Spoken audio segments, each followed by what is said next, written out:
Sujud. Anggota sujud manakah yang didahulukan? Telapak tangan atau kedua lutut?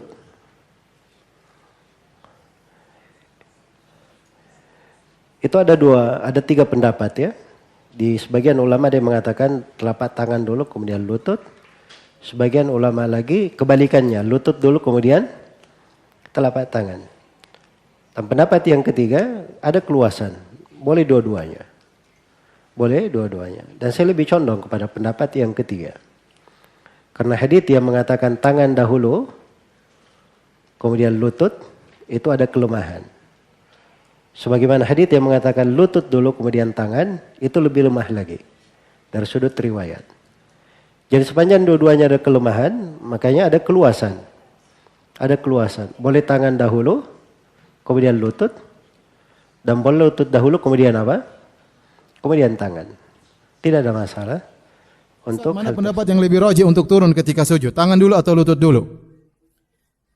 Intinya dua-duanya boleh. Ibnu Taimiyah mengatakan ijma ulama, bahwasanya turun dengan tangan boleh, turun dengan sujud dengan lutut terlebih dahulu boleh. Hanya saja para ulama khilaf mana yang lebih afdal, apakah lutut atau sujud terlebih dahulu. Adapun hadis-hadis yang datang, wallahu a'lam bishawab, dua-duanya hadisnya dhaif.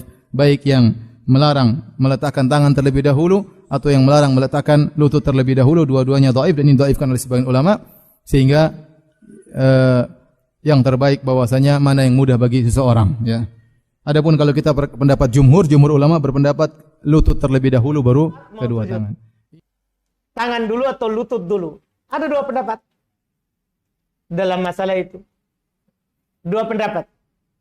Kita bahas juga di buku Sifat Salat Nabi. Ada dari ulama yang berpendapat bahwa ketika kita turun sujud, itu lutut dulu baru tangan. Lutut dulu baru tangan. Mereka berdalil dengan hadits Abu Hurairah. Ketika Nabi SAW katakan, la tabruku kama yabrukul ba'in. Jangan kamu turun seperti turun onta. Falyadha rukbatai qabla yadai. Hendaklah kamu letakkan kedua lututmu dulu sebelum kedua tangan. Tapi hadis ini dhaif secara sanad. Dihukumi oleh Ibnul Qayyim rahimahullahu ta'ala secara matan muttarib. Secara matan goncang.